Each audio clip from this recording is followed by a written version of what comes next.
Hi, my name is Miss Courtney. I'm the Kidspot teacher here at American Academy of Strategic Education. I'm going to take you a little bit of a tour around our Kidspot classroom, but before we do, just a little background information. We are a play-based program, ages 5 to 7, and we teach all 4 core subjects: math, science, English, and social studies. So here, let's take a tour of our room. Behind me, we have our reading section, and during our time in class, we usually read between chapter books and picture books. We also have lots of cozy options for sitting: beanbags, rocker chairs, circle pads, and many of our kids here like reading with a reading buddy, also known as stuffed animals. Behind me over this way, we have some of our selection of things that they have created. We have lots of artists here, which is great. We love the art that they do and the creativeness that pours out of them. We also have a lot of manipulatives behind here. We have thinking cubes, puzzles, lots of great options for them to kind of learn and manipulate with. Over this way, we have a couple other great things. We have a cool table that is hidden underneath. We have lots of Legos. We have lots of future architects and designers using those Legos, and it also doubles as our art table as well. And we also have our kitchen. This one is a great play tool that we like to use. Many of our kids like to play in the kitchen. They like to play restaurant, and that does help, like I said, with building the skills that they've been learning in class. Sometimes during restaurant, they will use their writing skills to practice taking customers' orders. They'll use their math skills that they learned either with money or adding in the totals that they need to give to their customers to pay. And in a second, we will show you one of our fun crafts that we like to do in Kidspot.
Okay, so we're gonna get started with our activity.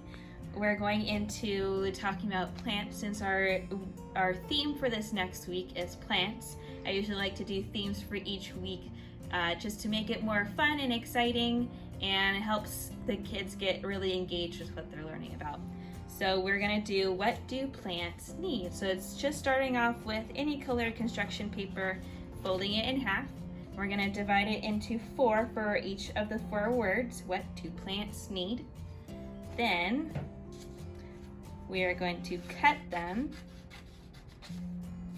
So this will end up being what's called a flip book. So you can flip each section up and see what's kind of hidden below.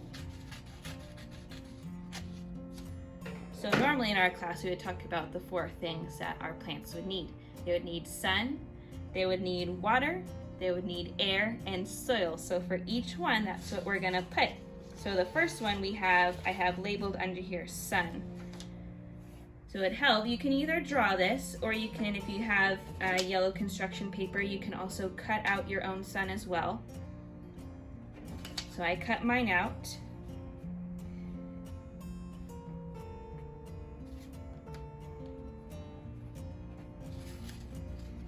I think I made my sun a little bit too big, but that's okay.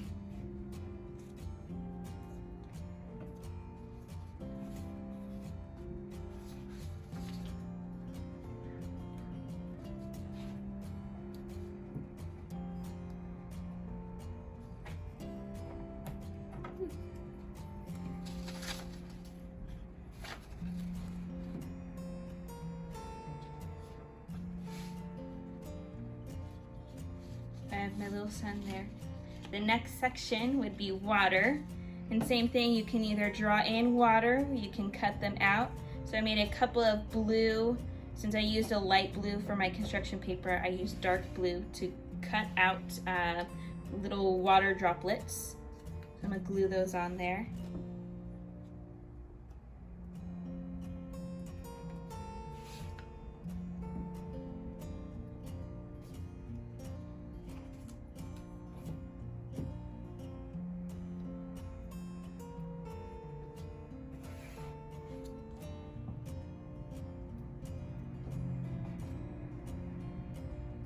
There's the water droplets next. Then on the third section, we have air. You could use cotton balls and pull them apart and glue them on as air. I don't happen to have any cotton drops with me, so I'm going to draw in my air, which you could also draw as well. So this represents my air, kind of like wind blowing through. And then the last section, that's going to be the soil. So another thing that you can do, what I like sometimes to do with art projects, is called tear art, which you don't need scissors for, you just tear out the paper. So I'm using brown to tear out pieces of soil or dirt. And I'm gonna glue them on there.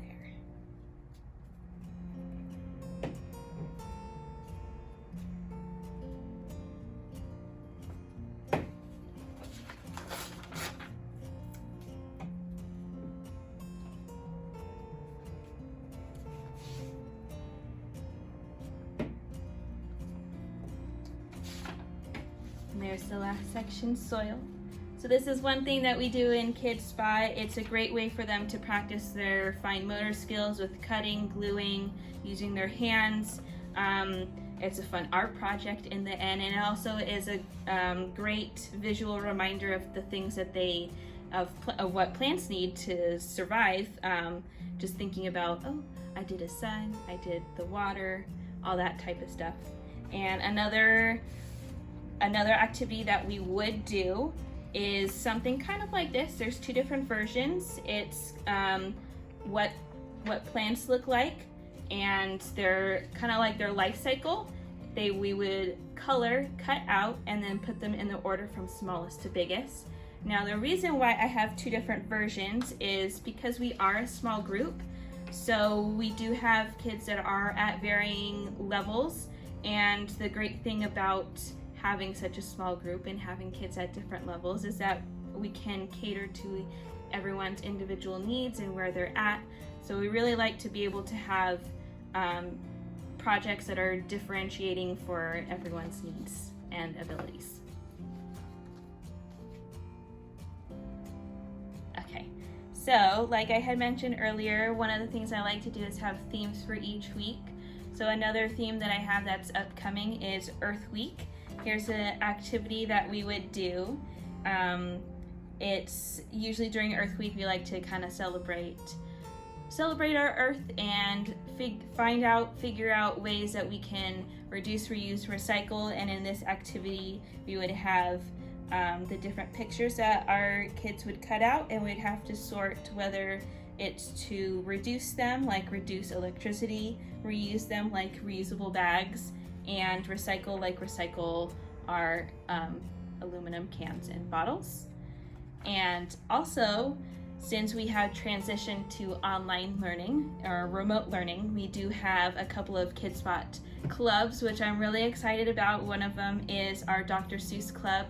We really enjoy reading Dr. Seuss books. And in our Dr. Seuss club, we have each week we'll be reading one of the Dr. Seuss books and doing an activity based off of that story. Last week we read There's a Map on My Lap, and we all created either an imaginary or real life map. It could have been, like I said, imaginary, or it could have been a map of their house. It could have been a map of the world, so up to them to kind of utilize their imagination and creative skills. Also upcoming, after Earth Week, we do have Space Week, which is such an awesome week. It's really fun. We do use this Dr. Seuss book, There's No Place Like Space, to read during Space Week. We also learn about the awesome women that were part of NASA, most known for, or more currently known for their role in Hidden Figures. And also during Space Week, we are going to have a virtual field trip with an astrobiologist, which is super exciting, and I cannot wait to hear from her. It should be really, really exciting to hear from a woman in the science field. Thank you for joining me on our tour of our Kidspot classroom and program.